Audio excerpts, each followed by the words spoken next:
This is a technical feature comparison of different disk encryption software.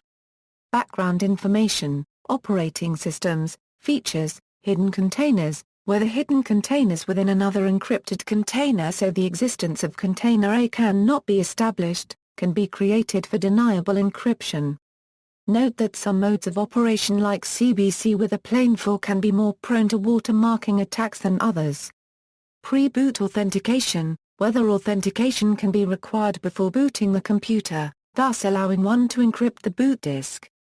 Single sign-on, whether credentials provided during pre-boot authentication will automatically log the user into the host operating system, thus preventing password fatigue and reducing the need to remember multiple passwords.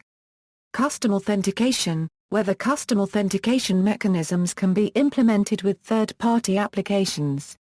Multiple keys, whether an encrypted volume can have more than one active key. Passphrase strengthening, whether key strengthening is used with plaintext passwords to frustrate dictionary attacks, usually using PBKDF2. Hardware acceleration, whether dedicated cryptographic accelerator expansion cards can be taken advantage of. Trusted platform module, whether the implementation can use a TPM crypto processor. File systems, what file systems are supported. Two-factor authentication, whether optional security tokens are supported. Layering. Whole disk, whether the whole physical disk or logical volume can be encrypted, including the partition tables and master boot record. Note that this does not imply that the encrypted disk can be used as the boot disk itself. Refer to pre-boot authentication in the features comparison table. Partition, whether individual disk partitions can be encrypted. File, whether the encrypted container can be stored in a file. Swap space, whether the swap space can be encrypted individually explicitly.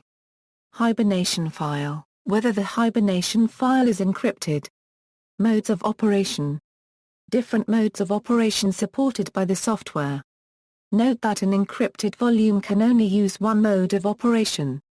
CBC with predictable Ivs, the CBC mode where initialization vectors are statically derived from the sector number and are not secret.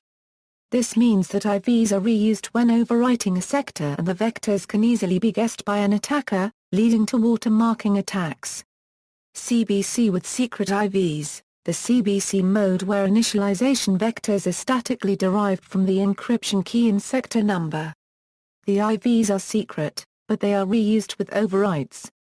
Methods for this include ESSIV and encrypted sector numbers.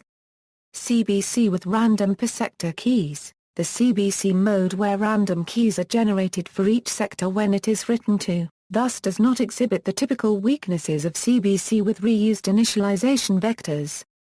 The individual sector keys are stored on disk and encrypted with a master key. LRW, the Liskov-Rivest-Wagner tweakable narrow block mode, a mode of operation specifically designed for disk encryption. Superseded by the more secure XTS mode due to security concerns. XTS, XEX-based tweaked codebook mode with ciphertext stealing, the SISWG standard for disk encryption. See also, Cold boot attack, comparison of encrypted external drives, disk encryption software, disk encryption theory, list of cryptographic file systems, notes and references. External links, Diskcryptor versus TrueCrypt, comparison in between Diskcryptor and TrueCrypt, Buyer's Guide to Full Disk Encryption, overview of full disk encryption, how it works, and how it differs from file-level encryption. Plus an overview of leading full disk encryption software.